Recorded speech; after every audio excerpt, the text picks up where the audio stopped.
சேலம் மாநகரம் 2011க்கு முன்னே எப்படி இருந்தது உங்களுக்கு தெரியும்.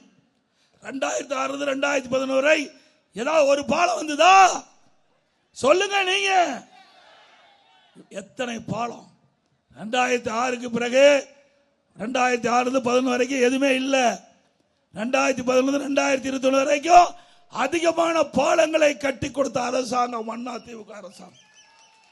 நீங்க இத்தனை பேரும் போக்குவரத்து நெரிசல் இல்லாம இங்க குழுமி இருக்கு சொன்னால் அது அதிமுக ஆட்சியிலே கட்டப்பட்ட பாலம்.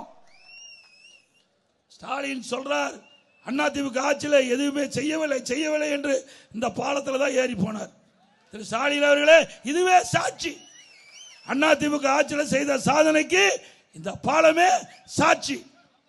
இங்கே இருக்கின்ற மருத்துவமனை, மகப்பேறு மருத்துவமனை, 500 படுக்கை கொண்ட மகப்பேறு மருத்துவமனை அம்மா இருக்கும்போது கட்டினாங்க. இன்றைக்கு நம்முடைய மாவட்டம் நாமக்கல், சேலம் மாவட்டம், நாமக்கல் மாவட்டம், தருமபுரி மாவட்டம், கிருஷ்ணகிரி மாவட்டம், இந்த மாவட்டத்தில் இருக்கின்ற தாய்மார்கள் இங்கே பிரசவம் பார்க்கின்ற ஒரு சூழ்நிலை உருவாக்குவதற்காக மகப்பேறு மருத்துவமனை, 500 படுக்கை கொண்ட மகப்பேறு மருத்துவமனை கட்டி கொடுத்த அரசாங்கம் அதிமுக அரசாங்கம். அதிலே பச்சிள குழந்தைகள் சிகிச்சை சிறப்பு முகாம், சிறப்பு வார்டு ஏற்படுத்தினாங்க.